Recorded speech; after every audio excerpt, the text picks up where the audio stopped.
Hi guys, I hope you're really well. So today I'm back with a new video from my How I Got My Job series, and I'm joined by my lovely friend Chloe.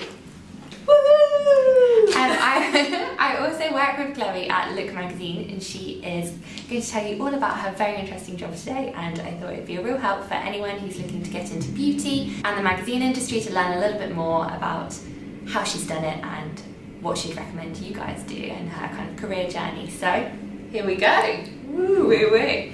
So Chloe, what is your job? So I am Deputy Beauty Editor at Look. So I look after all things beautiful. Yes, everything beautiful. Yes. Chloe's desk is often my go-to for gems that come into the office. Yeah, there's some interesting finds. Yeah, for sure. What does your job kind of entail? What's your average day look like? Okay, so it's basically doing all the beauty pages in the magazine and online and on social.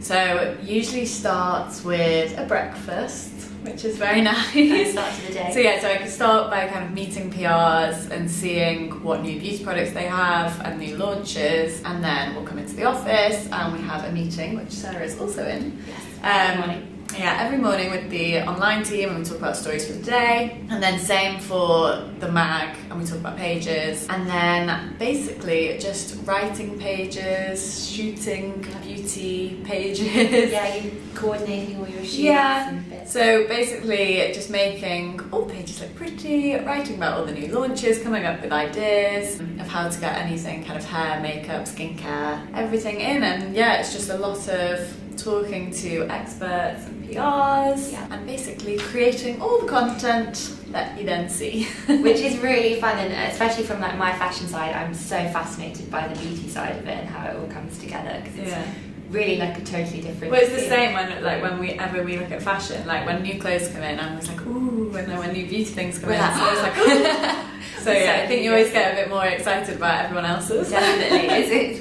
one of those things, isn't it? Yeah. And so how did you get into beauty?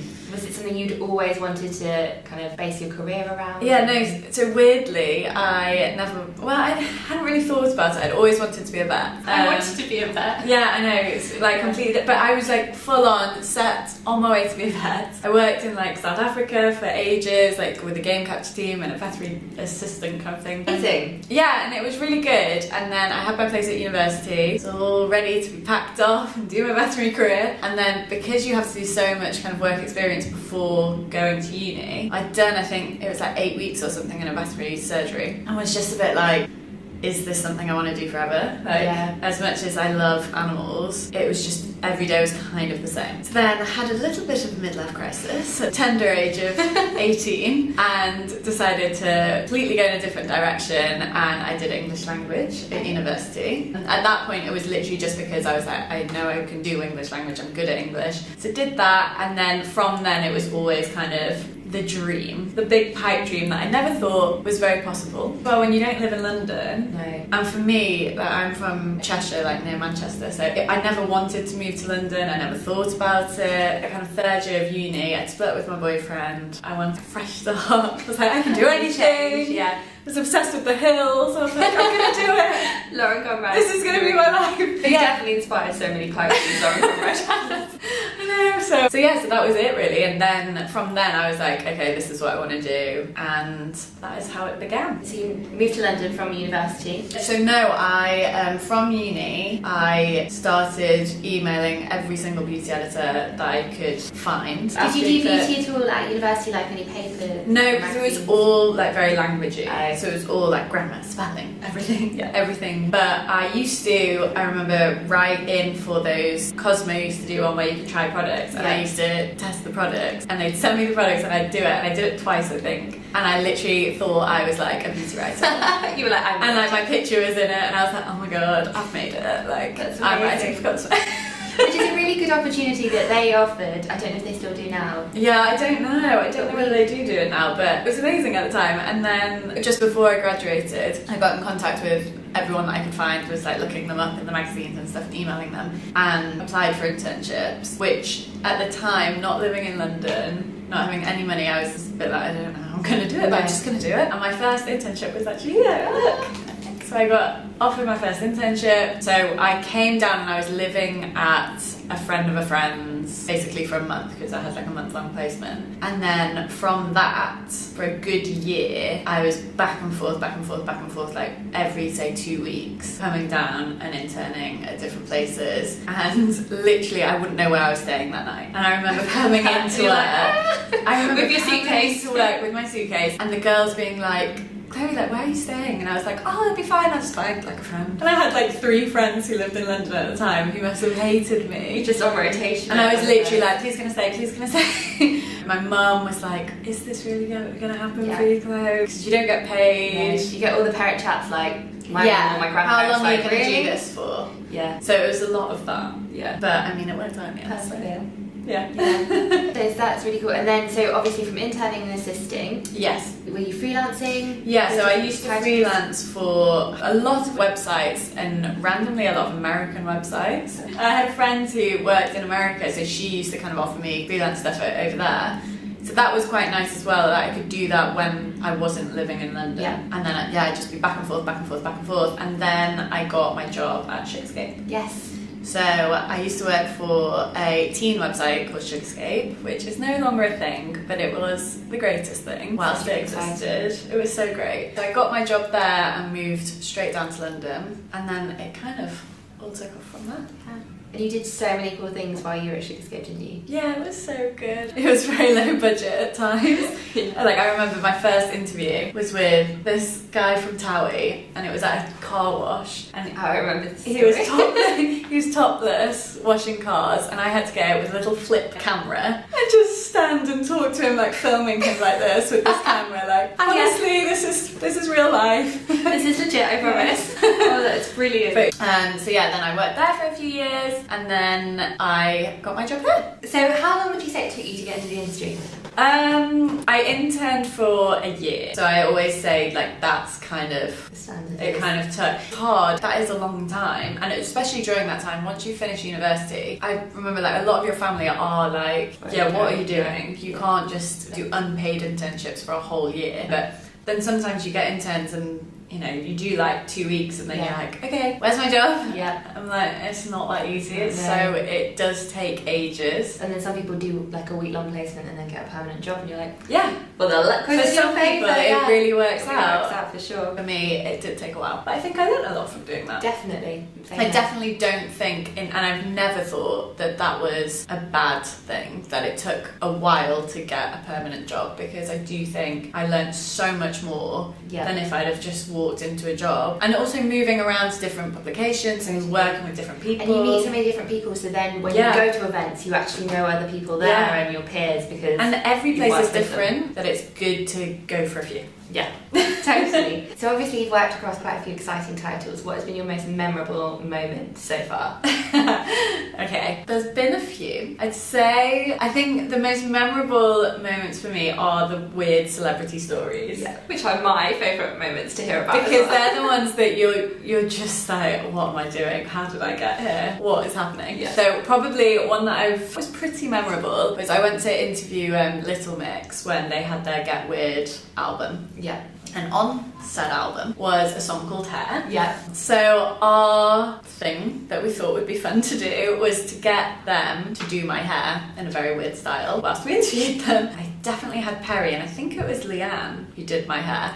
And basically, we filmed it. It will be on the internet somewhere. I might try and have a search, and maybe if I manage to find it, I'll link it below just for. And they basically did my hair in the weirdest possible way, and I think it was like a minute or something. And they had chalk sprays for like colour. Oh my gosh. There could have been glitter in there. There was definitely some kind of gel. Wow. They were tying bits up here and plaiting bits down here, and it was all over the place. Oh and I my looked crazy, which obviously was weird in itself, but then I had to get the tube home and I couldn't have a shower or anything because I was literally at their office. Yeah. So yeah, I just had to get on the train with like pink and blue and green everywhere. Just like, sorry guys. That's probably the one good thing about London as well, is everyone's quite open. So people have been like, oh, I like what she's doing. So and it was so matted because they backcombed it. Oh gosh. And at the time I was like, this is hilarious. This is going to make such a fun video. Doing it for the content. Why? Was that ever a good idea? All the hair masks. I know. So yeah, that was a pretty memorable moment. great moment.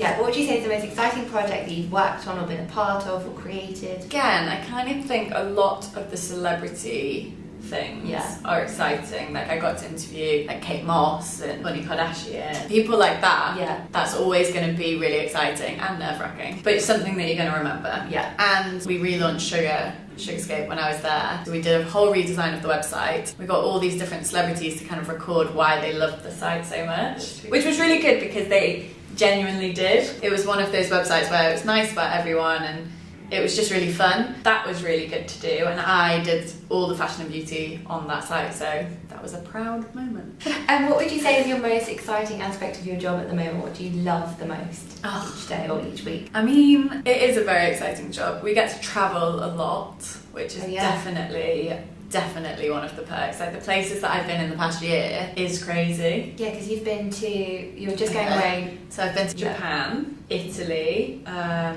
I'm going to Switzerland on Monday. Loads of places around England. There's been the other places as well. Where else have I been recently? Passport problems. I know. Your poor passport. Barbados. Yeah. How could you forget Barbados? That was a good one. Yeah, so basically just travelling a lot. Yeah. And going to places that I wouldn't necessarily go to and seeing all of the amazing beauty there. So yeah, that, and just like seeing, I mean it's a bit cheesy, but seeing kind of your creative ideas then go through and be on the page is a great thing. Really, it does make you feel, really good. Definitely, and that would obviously give you a lot of job satisfaction, which was my next question. Oh! Tied it in nicely. What advice would you give to either 16-year-old Chloe or someone who is watching this at home and is really keen to get into beauty or really keen to get into beauty journalism and is just a bit stuck, you know, what are those moments? I feel like it's just kind of don't give up. It's so easy to think it's taken so long, and I think you just have to stick at it. And also, I think it's so important to be able to do kind of everything. Yeah. You need to be able to do online, you need to be able to write longer features. You want to be able to do everything, so I think don't just stick to one thing. And that's one thing that I've been told over and over when I was doing different bits, is people would be like, you need to really stick to one, you need to know your field, you need to know your one thing, and it's like, well actually no, it's better that I think especially when we were kind of starting out, it was that. Yeah. It was, you need to be so passionate about beauty and that's it, and that's your focus, and you need to be able to write. Whereas now you need to be able to be on camera, you need to be able to do social media, you need to be able to do online. And also, like, I think it's really important, especially with beauty, but maybe also with fashion. I do think you need to be kind of well read in other areas. You can't just be just makeup and that's all I care about, because it does, like, features and things come from bigger ideas. Definitely. So I think that would be my advice. And yeah, just don't give up and don't let people make you think that you can't do it, because you can. Yeah. And what would you say has been the best piece of advice that someone's given you along your career journey so far? I mean, to be honest, same as the advice that I have for other people, but also I think my mum once told me that even the biggest knockbacks can be a stroke of luck. Ooh. Which I don't think she came up with. I'm sure like Gandhi or something. Somebody said it, like the Dalai Dalai Lama. Chloe's mum. No, but I definitely believe that everything happens for a reason. Definitely. And if you don't get one job, it's because there's another one waiting. I think that would be it. Well, thank you so much for chatting with us today. Thanks for lovely to have you on having the me. channel. If you have any further questions at all for Chloe, obviously I'm lucky enough to see her every day, so I can ask her them and comment them below. But Chloe's also got a brand new website as well, so do you want to tell them a bit about that? Oh, make me embarrassed. I have just started a blog that's not that great. It's really hard. I'm like this as well. I understand everything, but it's brilliant. It's just a place that I can write about things that I like, products that I like. Share your wisdom. And share my wisdom. So basically, all my friends are always asking me constantly, what's the best mascara? What's the best foundation? How do I do this? How do I do that? And obviously I write about that every day, but I think we don't write specifically what this is. Yes. It's always about new things and new ideas and new concepts. So it's just a place for me, basically for my friends to be able to ask me questions and I'll answer them. You can just send them there when they come to you. Yeah, literally, that's kind of what I'm doing. Frequently asked so questions. that's what that is. And that's chloebertram.co.uk? chloebertram.com. Official.com. So I'll link that below and you can head over there and get up to date with all of Chloe's latest reviews and recommendations. And we might see you again soon. So have a nice rest of your day. Bye! Bye!